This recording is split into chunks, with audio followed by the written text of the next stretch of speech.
I am the governor of the dead. One day, I was woken very early by the priests and the elders. They brought a man before me.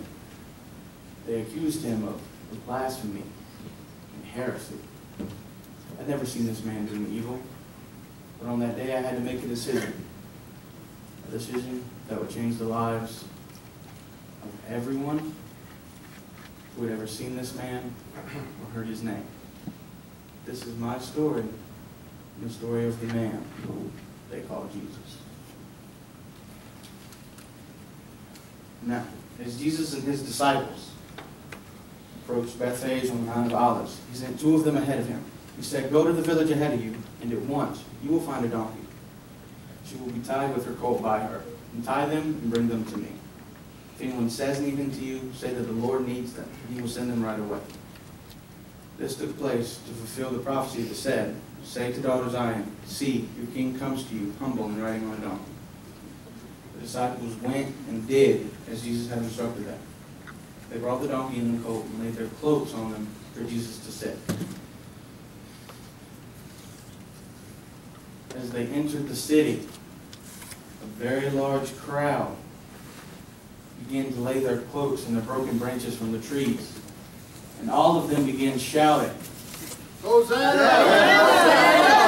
Blessed is he who comes in the name of the Lord! Hosanna! Blessed is he who comes in the name of the Lord! Hosanna! Hosanna!" When they entered Jerusalem, the entire city was stirred, and they asked, "Who is this?" The crowds answered, "This is Jesus, the prophet from Nazareth in Galilee."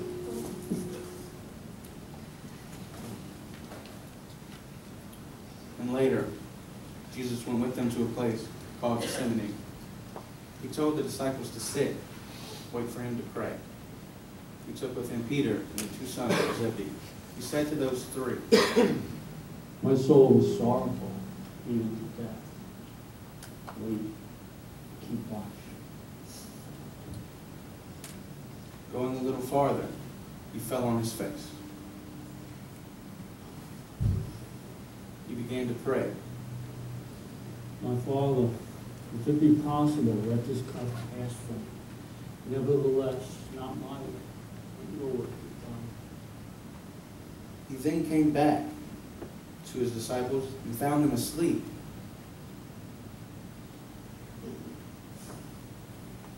He said to Peter, "So, you could not watch with me for 1 hour? The flesh is weak, the spirit is strong indeed." he went and prayed 2 more times.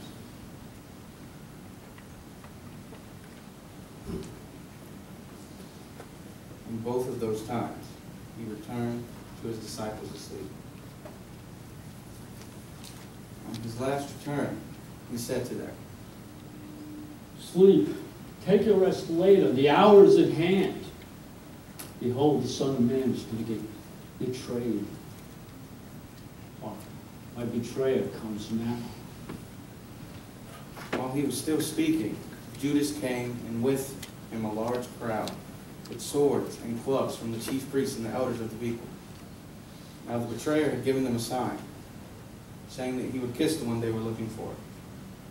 Judas greeted Jesus and then kissed him. Jesus said, "Come, do what you have to do." and he was then seized. And behold, one of those who was with Jesus drew his sword and struck a servant of the priest. "Stop! Put your sword away. Those who live by the sword perish by the sword. Do you not think that I could call on my heavenly Father and he would send 12 legions of angels to defend me at my disposal? But this must be for the prophecy to be fulfilled." At that hour, Jesus said to the crowd, "Have you come at me with clubs like a robber? I've preached to you in the temples day and day, and yet nobody has seized me. But this again must be so the prophecies are fulfilled." And the disciples fled. Very early in the morning, the priests brought Jesus before me.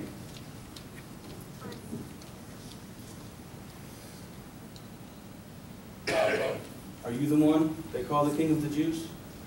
It is as you said. Jesus was accused by the priests, and the elders said nothing in his defense. Now it was customary during Passover to release a prisoner. So I appeal to my people. Should I release this King of the Jews? No. Should I release Barabbas then instead? Yes. Barabbas, release Barabbas. What then shall I do with this King of the Jews? Crucify him. Crucify What him. evil has he committed? Crucify him. Crucify. Crucify him. So I ordered Jesus to be scourged, turned him over to the Romans, so that he would be crucified.